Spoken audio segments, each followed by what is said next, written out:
La Simona Levi és activista, fundadora d'Xnet, impulsora de la iniciativa 15M per Rato, que va acabar portant Rodrigo Rato a la presó, i una persona que sempre ha estudiat molt aquest tema. Simona, bon dia. Bon dia. Dos exministres molt diferents. O sigui, Rato, Ábalos. La corrupció els ha dut a la presó, els dos. Què en penses? La corrupció és intrínseca a l'exercici del poder? Jo crec que és intrínseca a les estructures dels partits. Jo he passat 8 anys en la causa que vam impulsar del cas Bankia i he passat 8 anys i és un viatge a la tercera dimensió. I jo crec que i molt interessant, com un safari però una mica preocupant, perquè jo una cosa que voldria traslladar a les persones que no, com nosaltres, que no estaven familiaritzades, és el fet que tot això que indigna la cúpula política sobre els seus drets humans i sobre les filtracions, etc., doncs a mi m'indigna que els indigni, perquè són responsables d'això i és el que patim tothom, la ciutadania, davant de la llei. O sigui, tu t'indigna que ara surti l'advocat de Zapatero indignat dient que s'ha filtrat. Perquè és cert, és una violació dels seus drets humans, però vosaltres governeu. Això és el que patim davant de la justícia quotidianament tota la població. I sobre tema de filtracions, jo en els 8 anys que he passat impulsant la causa del cas Bankia personada com a acusació, o sigui, mai vam rebre la informació 100 part que no fos per filtració. O sigui, la informació es filtra i a mi m'interessa molt el cas, per exemple, del fiscal general de l'Estat, perquè, clar, se l'acusa d'haver filtrat. I em sembla molt bé, no s'ha de filtrar, però, clar, tothom, totes les fiscalies que jo he conegut i he de dir que el fiscal que teníem nosaltres és el mateix Luzón, que ara és cap d'anticorrupció i que és el de la causa d'Ábalos.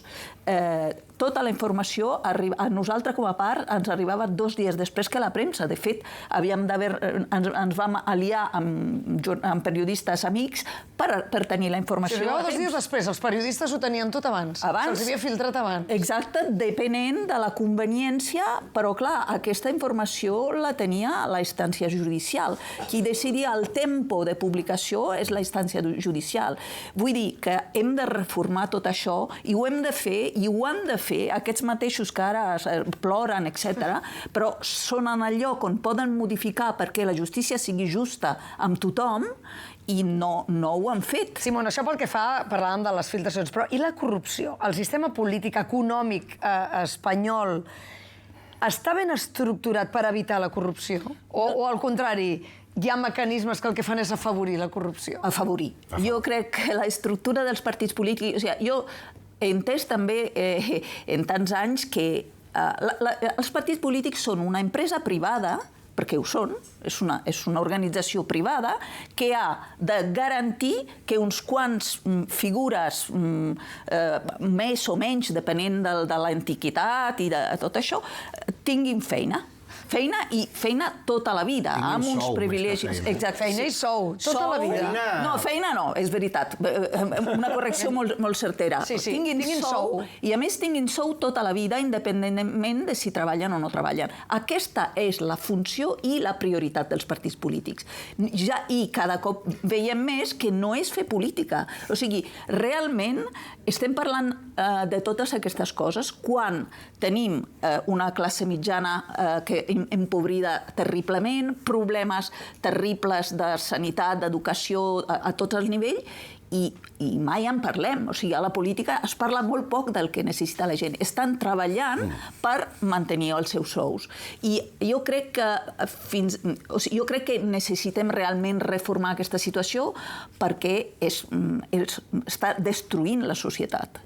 I ho dic amb totes les de la llei perquè es parla molt de que ve el populisme, que ve autoritarisme, però clar, no hi ha res. Hi ha un buit polític tan gran que això el pot ocupar qualsevol amb una mica de jeta i una mica de discurs senzill i autoritari l'ocupa molt fàcilment. Un afegitó, és a dir, tot el que diu és molt raonable i puc estar d'acord amb la major part de les coses que acaba de dir.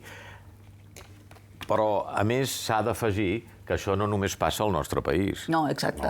És a dir, això és una pràctica generalitzada arreu. Per això jo abans, quan tu feies la pregunta que feies, si la corrupció era intrínseca... inherent en el ser humà. No fa falta que anem massa lluny. Des dels diamants del Bocassa, el president de la República Francesa, doncs el procés obert contra el president Sarkozy i els escàndols al Regne Unit i als Estats Units... Escolta, és que això va per barris, m'entens? No, però jo...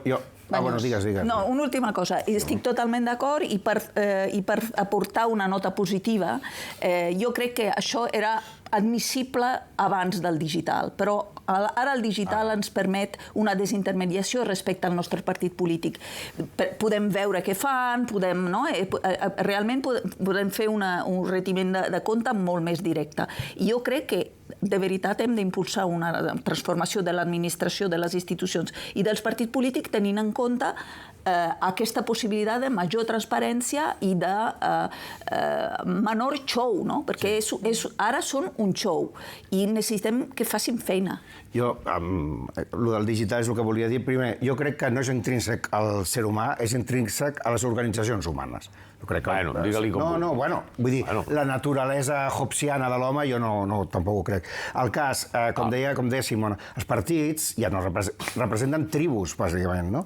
Jo, un alt càrrec de govern d'aquest país, un dia em va dir, mira, a Catalunya, però transposable a tot arreu, has de donar feina a 500 persones. Que són variades, sortido, però els hi has de donar un càrrec, perquè si no, les tribus respectives et fan la vida impossible. I l'acció de govern primera és calmar aquests caps de tribu, aquests clans, i una vegada calmes, doncs, ja pots governar, depèn.